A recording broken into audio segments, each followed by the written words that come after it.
pala ng mga nangyayari sa ating buhay ay nakapaloob sa tinatawag na season or seasons sa life natin.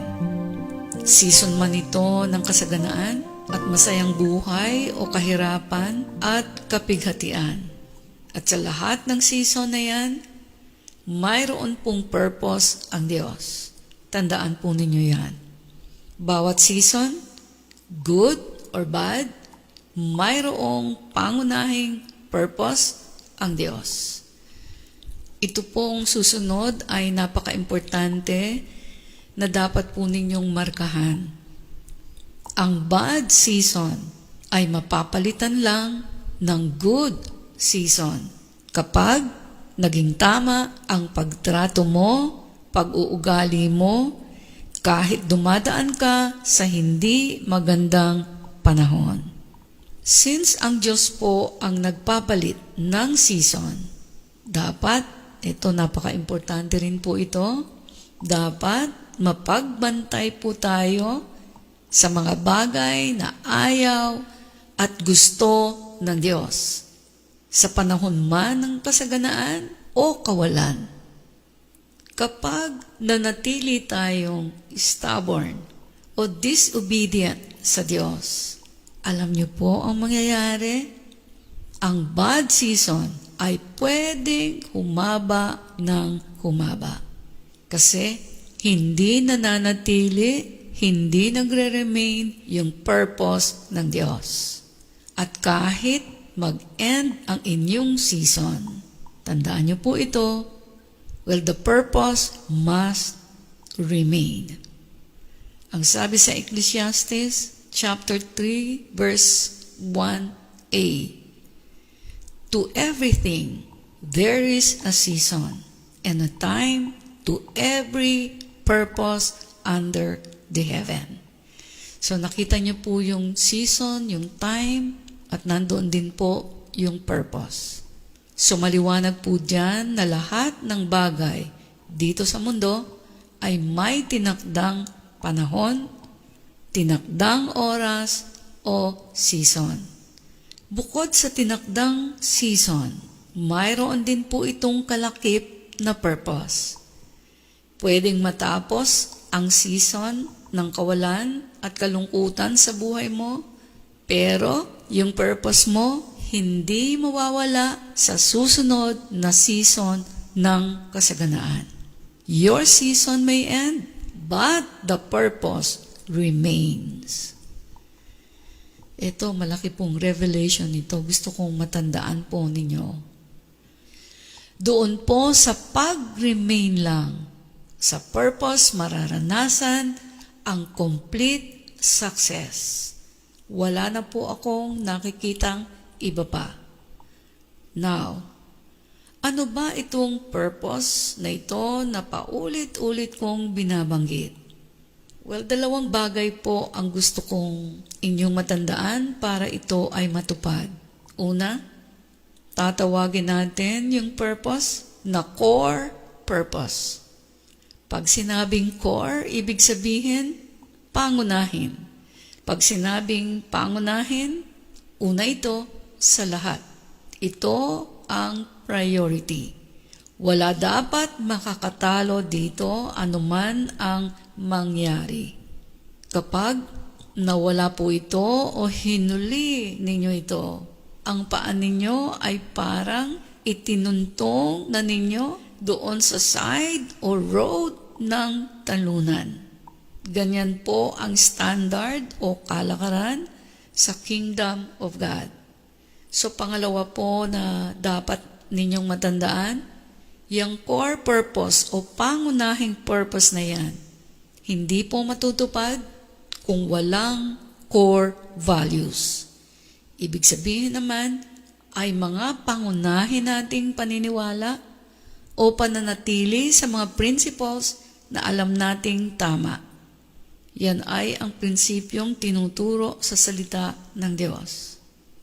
Ngayon po, i-explain ko na kung ano ang core purpose at core values na dapat na manatili kahit ano pa ang pinagdadaanan po natin. Una, ang binanggit kong core purpose ay ito. Number 1, so ito po yung core purpose natin. Number 1, you must remain in Christ Jesus. Ibig sabihin, matindi po ito, no matter what, kahit ikamamatay po natin, hindi natin pipiliin kailanman ang anumang bagay o tao na makakapagpalayo sa atin sa Diyos. Kasi ganito po ang mangyayari. Sa umpisa pa lang ng pagde-decide mo ng paglayo, parang nagdesisyon ka na mag-umpisa na mawala ng buhay o nagdesisyon ka na mabuhay sa kasinungalingan. Parang nag-umpisa ka na mabuhay na hindi mo alam ang iyong patutunguhan at parang wala kang pakialam kung di ka makapasok sa langit. Bakit po? Well, si Jesus po mismo ang nagsabi sa John 14:6. He said, I am the way, I am the truth, I am the life, I am the only way to the Father. At ang sabi naman po sa 1 John 5:12, He who has the Son, meaning si Jesus, has life. He who does not have the Son of God does not have life. So na kay Jesus na po ang lahat. Wala tayong ibang pagpipilian na kapareho ng meron po siya, na lahat ay kailangan po natin. Kaya mas mabuti pa ialay ang lahat kasama na ang buhay natin kaysa mapalayo po tayo sa Kanya. Dalang sabi ni Apostle Paul sa Philippians 1:21, For me, to live is Christ, and to die is gain. Now, gusto ko po kayong bigyan ng mga examples ng pagtupad po dito sa you must remain in Christ. Number 1 example. For a long time, nagsaserve ka sa church dahil wala ka pang work sa labas. Then, nabago ang season mo. Now, mayroon ka ng work sa labas ng church. So, dapat, kahit nabago ang season mo, yung purpose ng Diyos sa paglilingkod mo, nanatili pa rin. Ito po sobrang importante. Sa umpisa pa lang na hindi mo chinek at pinroteksyonan ang inumpisahan ng Diyos sa buhay mo, nakatuntong ka na kaagad sa road na papalayo sa pangunahin o sa core purpose mo. Pwede marami kang reason to justify your decision, pero walang pwedeng ipalit na acceptable sa God is always first. At kapag hinuli siya, parang lalakad ka mag-isa. Ang gagana ay sarili mo lang pananaw at lakas. Okay. Ang isa pang example, kahit hindi ka pa nagsaserve sa church, pero hindi ka uma-absent sa pag-attend kapag Sunday at iba pang gathering sa church noong wala ka pang work. Pero, nung naiba ang season mo, nagkaroon ka bigla ng work, o meron kang ibang gustong gawin, well, yung core purpose ng Diyos sa iyo, na ma-nurture ang spiritual life mo, ay kailangang hindi magbago tulad ng dati. Bakit? Kasi, ang pinakamataas na pagpili o priority ay yung para sa paglago sa Diyos. Kasi sa Kanya manggagaling ang lahat ng tagumpay at protection o pag-iingat sa masaganang season o kahit sa season na kawalan. Tandaan po ninyo ito. Ang Diyos hindi po nag-e-entrust at nagbibigay ng malalaking bagay hanggat hindi pa po natin naaabot ang maturity. Napakaganda po niyan. Ang Diyos hindi po nag-e-entrust at nagbibigay ng malalaking bagay hanggat hindi pa natin naaabot ang maturity. Kaya kapag hindi po tayo nag-mature sa pamamaraan niya, imbes na pataas ng pataas ang mararating po natin, opposite po nito ang mangyayari. Pababa ito ng pababa. Kaya anumang season at kahit nga matapos man ang season ng kasaganaan, hindi dapat patayin ang purpose, lalo na kung para itong baby na kakapanganak pa lang. Bakit po? Wala po tayong mapupuntahan na matatag. Lagi magko-collapse ang ating mga hahawakan. Kasi ang core purpose o pangunahing purpose ng Diyos sa buhay natin dapat magre-remain. Season man ng kasaganaan o season ng kawalan. Now, ano naman ang sinasabi kong core values? Ito na po.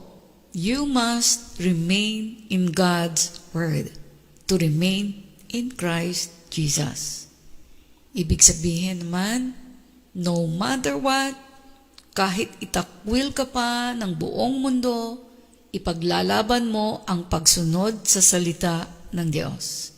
Ano man o sino man ang mawala sa buhay mo. Well, literally, yan po ang isinabuhay ko. Well, at this point, isa-share ko po sa inyo ang dalawang scriptures na nagsilbing parang kompas ng buhay ko, na hindi ko po binitawan kapalit ng kahit sino at kahit ano ang mawala sa akin. Kaya ang number 1 scripture sa buhay ko ay ito, Matthew 6:33.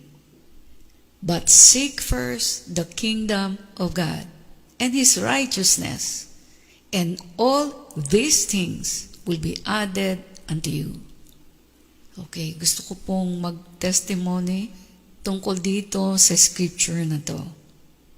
Nung nakakilala po ako sa Panginoon, marami ang nag-persecute, nagalit, nagtawa, nagtaka sa akin kung bakit ako nagpalit ng religion.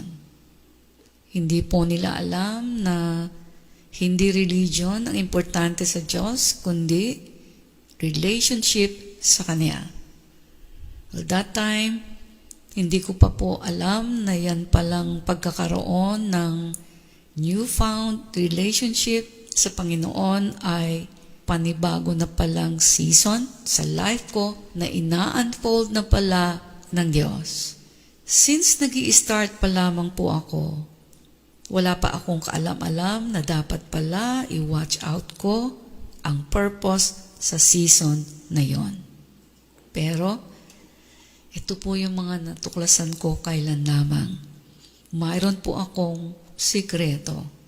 Kahit wala pa akong kaalam-alam noon tungkol doon sa purpose, hindi ko alam na noon pa lang pala na nag-uumpisa ako, pinili ko na magbabad sa Word of God.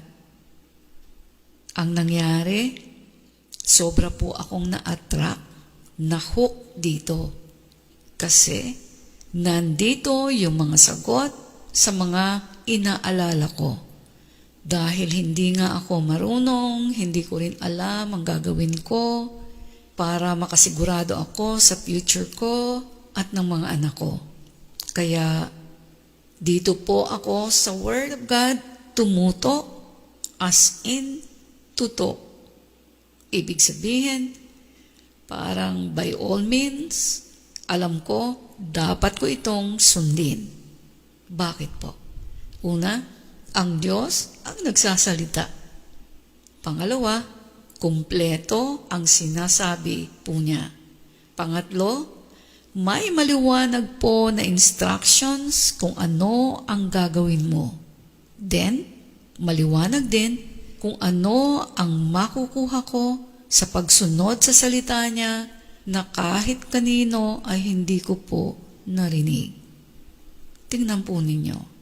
Again, ang sabi dito sa Matthew 6:33, "Seek first the kingdom of God and His righteousness, and all these things will be added unto you." So tingnan niyo po ito kung gaano ito kaliwanag. The two instructions na galing sa Diyos mismo. Number 1, seek first the kingdom of God. Number 2, seek first God's righteousness. Then, tignan niyo po yung nakita kong tawag ko the unlimited reward. Ang sabi doon, and then all the things that I need will be provided for. So yan pong word na yan, nanatili na sa heart at mind ko. Fast forward. Dumating po ang isang yugto sa buhay ko na inalaw ng Panginoon na itest ang akin pong tunay na pag-ibig at pananampalataya ko sa Kanya. Meron akong kailangang gawin na pagpili. Meron po siyang inalaw na mangyari sa aming pamilya. Something personal na ang pakiramdam ko kailangan kong mamili sa pamilya ko o ipagpatuloy ko ang inumpisahan kong pagsunod at paglilingkod sa Diyos. Walang decision ko po, knowing the Word of God, pinili ko po ang paglilingkod ko sa Panginoon. Ibig sabihin, iniwanan ko po, doon naman sa mabuting kalagayan naman, ang 3 anak ko at lahat po ng mga na-acquire ko. Mahaba po at painful season ito na pinagdaanan ko. Pero kahit parang wala po akong konkreto at malinaw na pupuntahan, mayroon po akong nararamdaman na maliit lang po na assurance na may magandang gagawin ang Diyos sa future namin. Kaya kapag po may chance na nagkikita kami ng aking mga anak na bata pa lang noon, kapag kinukwento po nila na nakakarinig sila ng persecution sa akin, alam niyo po, matatag kong sinasabi sa kanila na parang wala akong doubt. Ang sabi ko po sa kanila, tandaan nila ang sasabihin ko. Ang ginagawa ko ay para sa inyo. Maaaring hindi pa ninyo ako maiintindihan ngayon, pero tandaan ninyo ito. Dadating yung time, yung mga nagpe-persecute sa akin ay mapapahiya. Kapag tayo ay inaangat na ng Panginoon, ito ay signal na ng Panginoon na sila naman ang bumababa o bababa. Walang totoo po, wala naman akong minithing masama kahit kanino. At ang totoo rin, wala naman po akong power para mangyari ang mga sinasabi ko. Naniniwala ako na nasabi ko po iyon sapagkat alam ko ang laman ng puso ko, ang laman ng isip ko. So ano pong nangyari?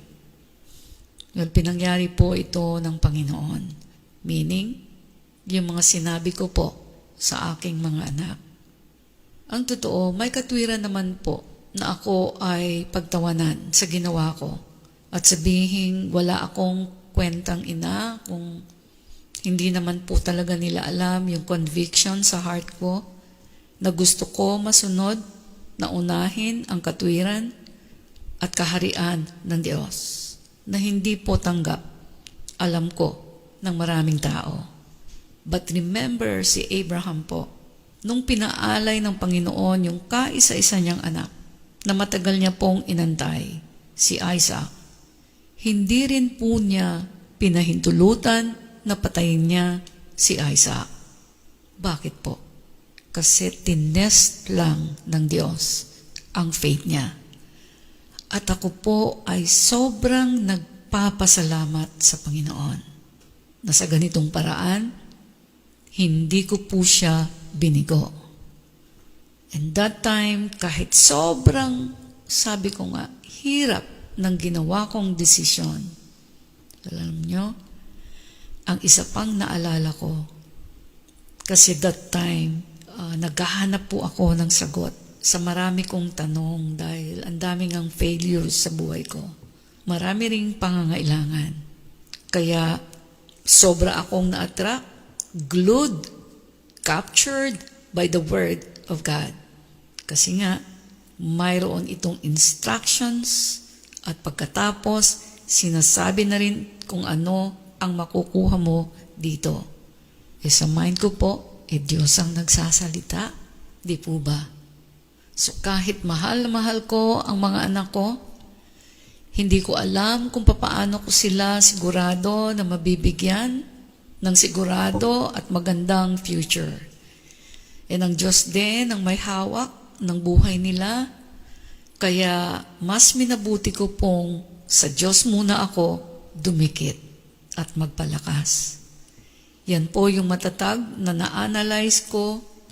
Mahirap ang gagawin ko pero ang nangako ay Diyos. Yan po ang dahilan. Kaya habang dumadaan ako sa years na parang ang baba ng tingin ko sa sarili ko. Like, at kahit po ako naglalakad, kahit saan, di ko po mapigilan tumulo ang luha ko.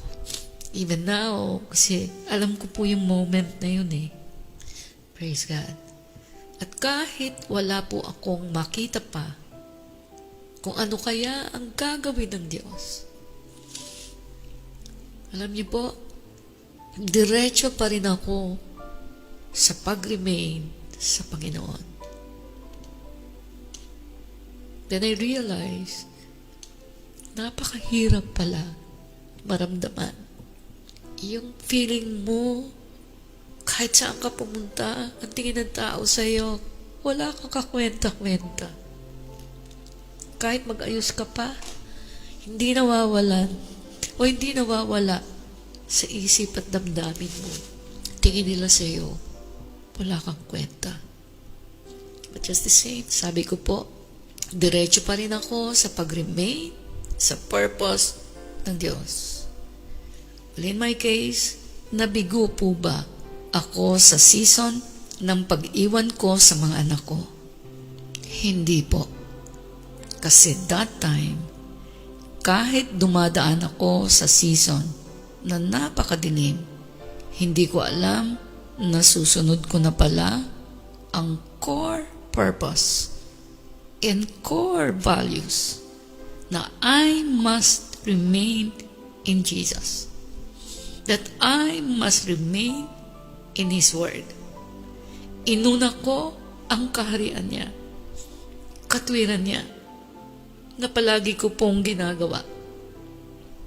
Kaya after about 10 years, na malungkot, mahirap na season, lahat po ng anak ko, ibinalik po sa akin ng Panginoon without any struggle. Bakit po?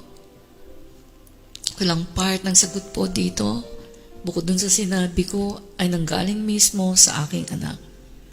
One time, sinabi po nila sa akin, kinukwento nila na sabi nila, habang kami ay nagbabarkada, ang mami naman nakikibarkada kay Jesus. At ang nakakamangha, mula sa kanilang bibig, kailanman ang sinasabi nila, hindi nila mawari, pero kailanman hindi sumama ang loob nila sa akin. In fact, ang sabi pa nila, nagtataka sila bakit kahit mga bata pa lang sila, that time, naiintindihan na nila ako at palagi nila akong pinagtatanggol. At ang isa pa na sobra po akong namangha, lahat sila takot sa akin. Kahit anong puyat nila that time, nung hindi pa kami magkakasama, alam niyo po, hindi sila pwedeng mag-absent sa church kapag Sunday. Kasi, yun po yung gusto ko.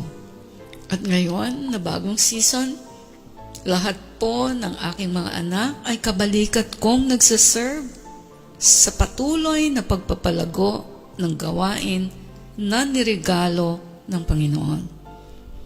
Sobra po akong na-amaze sa Panginoon kasi 3 po ang mga anak ko, pero sabi ko nga, bawat isa sa kanila ay binigyan ng Panginoon ng iba't ibang giftings na tamang-tama sa mga pangunahing gawain po namin sa aming church. Bawat isa nagko-complement sa isa. Kaya yung dati pong malungkot, parang bigo na season of failures o seasons of failures sa life po namin ay nag-end at pinalitan ng Panginoon ng bagong season of experiencing God's faithfulness.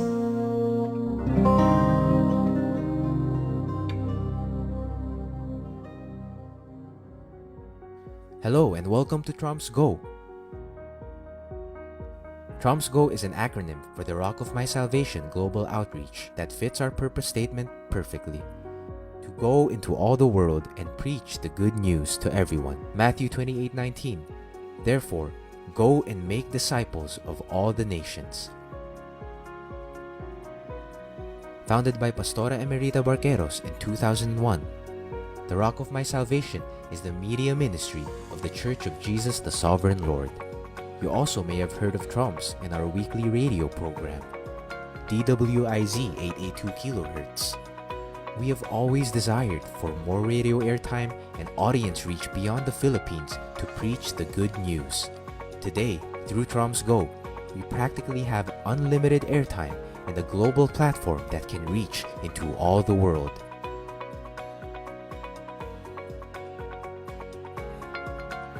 To accomplish our mission, Pastora Emerita is taking the preaching of the gospel to another level. We are excited to invite you to join the Trumps Go community. Once you become a member, here are some of the benefits and exclusive content that you will get to enjoy. Fresh visions and revelations about God's Word to Pastora Emerita. Receive your Now Word and make room for the life-changing presence of the Holy Spirit. Mentoring by Pastora Emerita. Master your walk with God, have your character and attitudes refined, and experience a 180-degree turnaround as you listen to never-before-aired preachings and insights released only to the community. Struggling to get through the week? Refuel here and receive refreshing word, biblical promises, real-life stories, and inspirational posts to cheer you on. Get an inside look as Pastora Emerita takes you behind the scenes of the making of her messages, her own lifestyle of worship, her journey as a pastor and a mom, and learn her secrets that led her to true success in life. Engage with the Trumps family as we share personal insights to Pastora Emerita's messages, host online discussions, Q&A, and create opportunities for you to serve and help build God's kingdom together. If you want to break free from problematic patterns and cycles of life and desire true and lasting change to become who God designed you to be, we welcome you to the Trumps Go community.